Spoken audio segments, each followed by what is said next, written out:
인물 읽는 여자가 17번째 인물을 읽습니다. 오늘의 인물은 진화 심리학으로 잘 알려진 데이비드 버스입니다.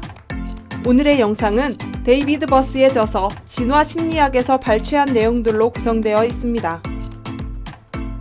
데이비드 버스는 인간의 마음과 행동을 체계적으로 탐구하여 21세기 가장 각광받는 학문으로 자리 잡은 진화 심리학의 토대를 세운 대표적인 인물로 알려져 있습니다.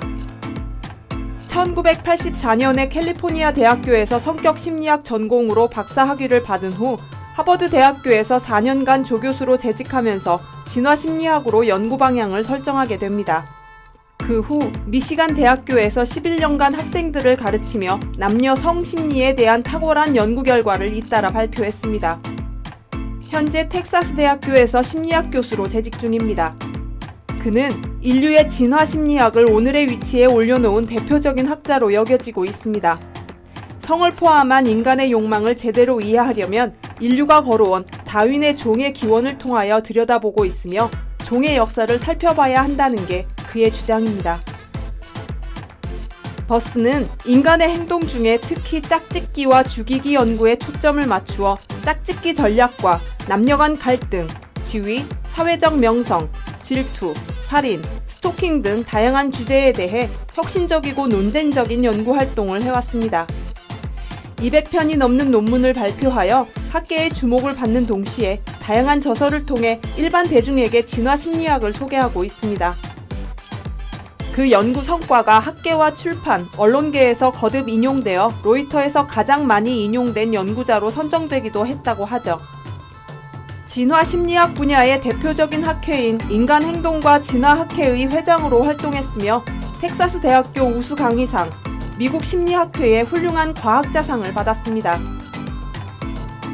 미국의 심리학 전문 학술지 아메리칸 사이콜로지스트 자문위원 및 편집위원으로 활동했고 그의 저서로는 욕망의 진화, 이웃집 살인마, 위험한 열정 질투, 여자가 섹스를 하는 237가지의 이유 등이 있습니다. 그의 저서 진화 심리학은 급속히 성장하는 새로운 학문의 전체를 조감하고 세계적인 해설로 세계의 여러 명문대학에서 교과서로 쓰이고 있습니다. 버스의 저서 진화 심리학에서의 진화 심리학은 진화론의 관점에서 사람의 마음, 뇌 기제를 이해하는 것이 진화 심리학이라는 새로운 과학이 지향하는 목표라고 정의하고 있습니다. 여기서 진화 심리학이 답을 알아내려고 추구하는 핵심 질문은 첫 번째, 마음은 왜 이렇게 설계되었을까? 즉, 사람의 마음은 어떤 인과 과정을 통해 현재의 형태로 만들어지거나 빚어지는가이며 두 번째는 사람의 마음은 어떻게 설계되었는가? 즉, 그 기제나 구성 요소는 어떤 것이며 그것들은 어떻게 조직되었는가? 세 번째는 구성 요소들의 기능과 조직 구조는 무엇인가? 즉, 마음은 어떤 일을 하도록 설계되었는가? 그리고 마지막 네 번째는 현재의 환경은 사람 마음의 설계와 어떻게 상호작용하여 관찰 가능한 행동을 낳는가라는 네 가지의 질문이라고 이야기하고 있습니다. 그의 저서 진화 심리학에서는 통합적인 이론적 틀 안에서 사람의 마음에 대한 이해를 종합할 수 있는 개념적 도구를 얻는데 겨우 수십 년밖에 되지 않았다고 합니다. 그 이론적 틀이 바로 진화 심리학이라고 말하고 있습니다. 진화 심리학은 뇌 영상, 학습과 기억, 주의와 감각, 친족과의 전쟁과 공격성, 협력과 이타성과 도움주기, 윤리와 도덕과 의학, 헌신과 문화와 의식을 포함해 마음을 다루는 모든 분야에서 나온 발견을 모두 종합한다고 이야기하고 있습니다. 남성의 장기적 배우자 선택 결정에서는 크게 두 가지 적응 문제가 떠오른다고 합니다. 첫 번째는 생식력 혹은 번식 가치가 높은 여자로 아이를 잘 낳을 수 있는 여자를 확인하는 것입니다. 물론 문화적, 유전적인 부분이 조금씩은 다를 수 있겠지만 많은 증거는 남자는 여자에게서 생식 능력의 단서를 나타내는 매력을 파악하도록 미의 기준이 진화했다고 시사하고 있습니다. 그런 단서 중에는 젊음과 건강을 나타내는 신호, 깨끗한 피부, 두툼한 입술, 작은 아래턱, 대칭적인 신체 특징, 하얀 치아, 상처와 개양이 없는 신체, 여성적인 얼굴, 대칭적인 얼굴, 평균적인 얼굴, 낮은 허리대 엉덩이 비율 등이 중요하다고 나타내고 있습니다. 두 번째 적응 문제는 부성 불확실성 문제라는 것입니다. 인류의 진화 역사를 통해 이 적응 문제에 무관심했던 남자들은 딴 남자의 자식을 키우는 위험을 감수해야 했는데 그것은 번식 성공률에서 값비싼 비용을 치르게 했다는 것입니다. 많은 나라의 남자들은 잠재적 신부의 처녀성을 중요시하지만 이러한 태도가 보편적인 것은 아니었다고 하네요. 보편적인 해결책으로 더 가능성이 높은 방법은 정절, 아내가 자신하고만 배타적으로 섹스할 가능성에 대한 단서를 중요시하는 것이라고 합니다. 남자들의 장기적 짝짓기 전략에 영향을 미치는 맥락은 여러 가지가 있는데 이 중 5가지를 짚자면 첫째, 권력이나 지위, 자원처럼 대부분의 여자들이 원하는 것을 가진 남자는 많은 남자들이 선호하는 여자를 유혹하는 데 성공할 가능성이 높다는 것입니다.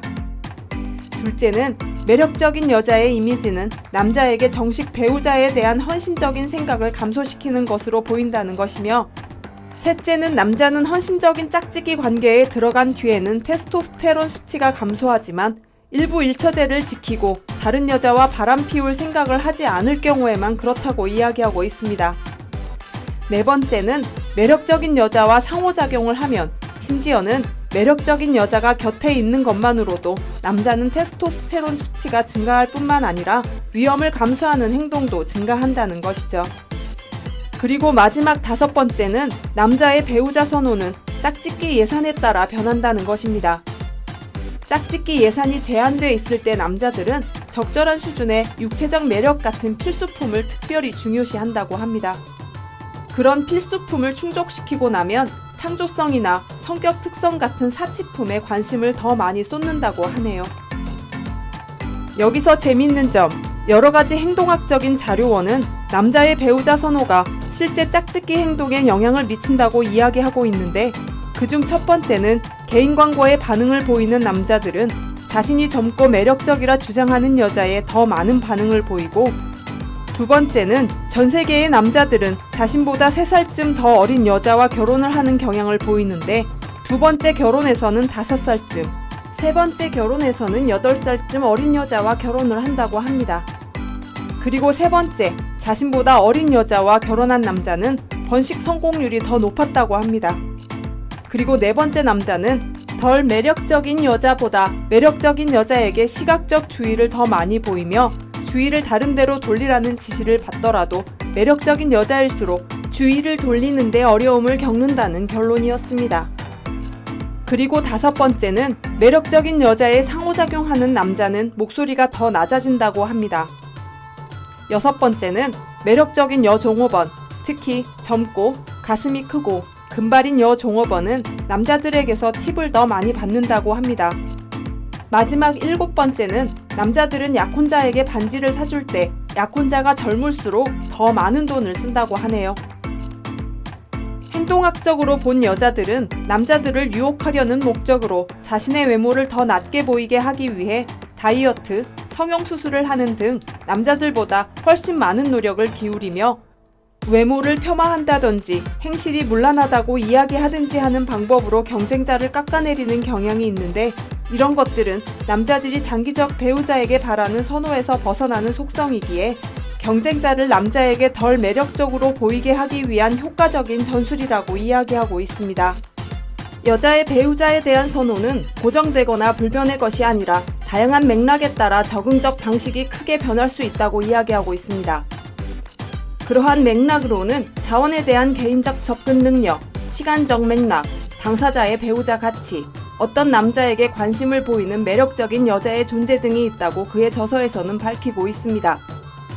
여기서 구조적 권력 결핍 가설에 따르면 개인적으로 자원에 접근할 기회가 많은 여자가 자원이 없는 여자보다 배우자의 자원을 중요하게 여기지 않을 것으로 예상되지만 경험적 자료들은 앞의 가설을 지지하지 않는다고 하는데 실제 소득이 높은 여자는 소득이 낮은 여자보다 오히려 잠재적 배우자의 소득과 학력을 더 중요시한다고 합니다. 또한 여자들은 장기적 짝짓기와 단기적 짝짓기의 맥락에서 민감한 차이를 보인다고 하네요. 구체적으로 장기적 짝짓기 상황에서 여자들은 남자가 좋은 자원 공급자이자 아버지임을 보여주는 속성을 특별히 중요시한다고 합니다. 반면 단기적 배우자에게는 그런 속성을 그다지 중요하게 여기지 않는다고 합니다. 여자들에게는 복잡한 감정의 배우자 모방이라 부르는 현상도 나타나는데 다른 여자와 함께 있는 남자를 더 매력적으로 여기는 경향이 있다고 합니다. 특히 다른 여자가 육체적으로 매력이 있고 그 남자에게 관심을 보일수록 그런 경향이 두드러진다고 이야기하고 있습니다. 짝짓기는 결국 배우자의 선호 행동으로 나타나는데 실제 여자들은 경제적 지위가 높다고 암시하는 남자의 개인 광고에 더 많은 응답을 보냈습니다. 지위가 높고 자원이 많은 남자는 결혼할 가능성이 높다는 것이죠.